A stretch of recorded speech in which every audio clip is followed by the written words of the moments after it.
wabarakatuh. Kembali lagi di channel saya Samsul Ma'arif.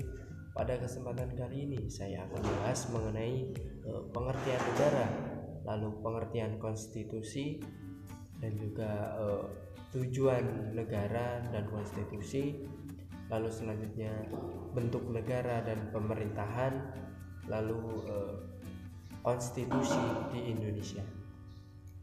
Sebelum lanjut ke video atau ke penjelasan, jangan lupa subscribe, like, dan komen.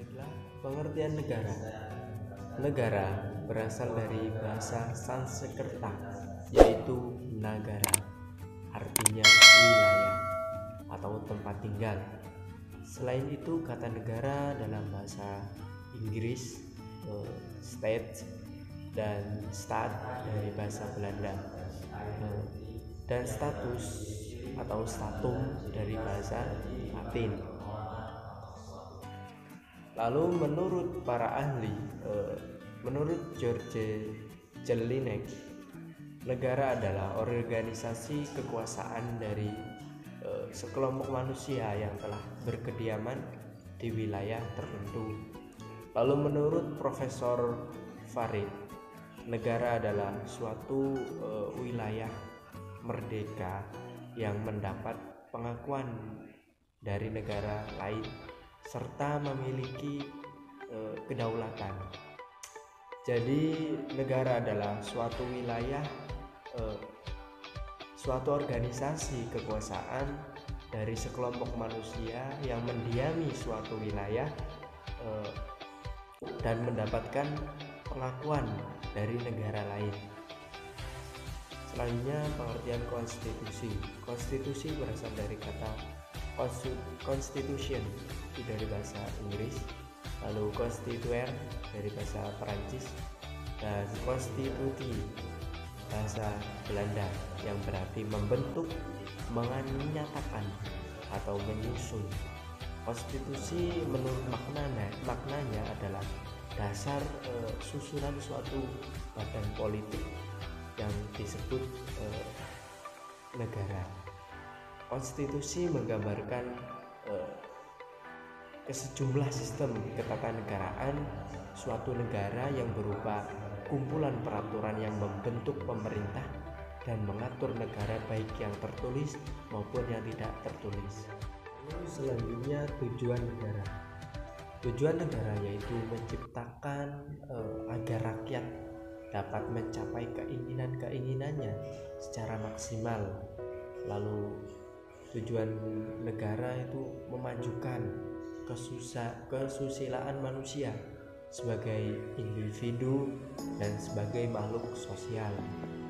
Selanjutnya, mewujudkan kesejahteraan warga negaranya, lalu mencapai perdamaian dunia sehingga perlu dibentuk satu negara di bawah satu imperium. Lalu tujuan dari konstitusi. Tujuan dari konstitusi adalah membatasi tugas sewenang-wenang pemerintah, menjamin hak rakyat yang diperintah, dan menetapkan pelaksanaan kekuasaan yang berbentuk negara. Bentuk negara dibagi menjadi dua. Yang pertama, negara kesatuan dan negara serikat. Negara kesatuan atau unitarisme yaitu menggunakan sistem sentralisasi atau sistem desentralisasi. Selanjutnya, negara serikat atau federasi. Di dalamnya memiliki negara dominion, ada yang namanya negara protektorat, terdiri dari protektorat kolonial dan protektorat internasional. Serikat negara atau perserikatan negara atau negara uni atau konfederasi dibagi menjadi uni real dan uni personal. Selanjutnya, bentuk pemerintahan. Bentuk pemerintahan dibagi menjadi dua, monarki dan republik. Monarki negara di mana cara menunjuk kepala negaranya berdasarkan keturunan.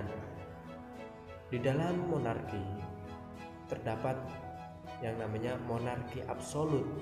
Kekuasaan tertinggi dipegang oleh raja atau ratu, contohnya yaitu Arab Saudi, Brunei Darussalam, dan lain-lain. Selanjutnya monarki konstitusional. Kekuasaan atau kepala negaranya yaitu Perdana Menteri, contoh dari negara Jepang, Inggris, dan lain-lain. Selanjutnya monarki parlementer.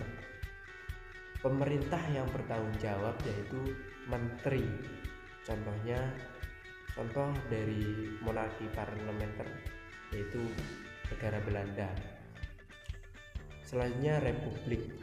Republik juga terbagi menjadi 3. Yang pertama republik absolut. Pemerintah bersifat diktator tanpa ada pembatasan kekuasaan. Selanjutnya republik konstitusional.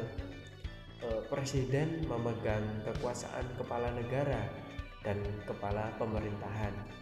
Selanjutnya republik parlementer. Kepala pemerintah berada di tangan perdana, yaitu konstitusi di Indonesia. Di Indonesia sudah ada 5 konstitusi di Indonesia. Yang pertama Undang-Undang 1945 atau Undang-Undang Dasar Proklamasi, yaitu pada tanggal 18 Agustus 1945 sampai 27 Desember 1949. Yang kedua yaitu Undang-Undang Dasar Republik Indonesia Serikat atau RIS. Selanjutnya Undang-Undang Dasar Sementara pada tahun 1950. Selanjutnya yaitu Undang-Undang Dasar 1945 hasil dekret dari presiden yaitu 5 Juli 1959, yaitu Orde Baru. Yang menyusun yaitu Presiden Soeharto. Selanjutnya Undang-Undang Dasar 1945 hasil amandemen, yaitu ada amandemen yang pertama 19 Oktober 1999, amandemen kedua yaitu pada tanggal 18 Agustus 2000, lalu amandemen ketiga yaitu 9 November 2001, selanjutnya amandemen yang keempat 10 Agustus 2002 dan menghasilkan Undang-Undang Dasar 1945 yang sekarang atau sampai sekarang. Pada masa itu saja yang dapat saya sampaikan, kurang dan lebihnya saya mohon maaf. Saya akhiri, wabillahi taufiq wal hidayah. Assalamualaikum warahmatullahi wabarakatuh.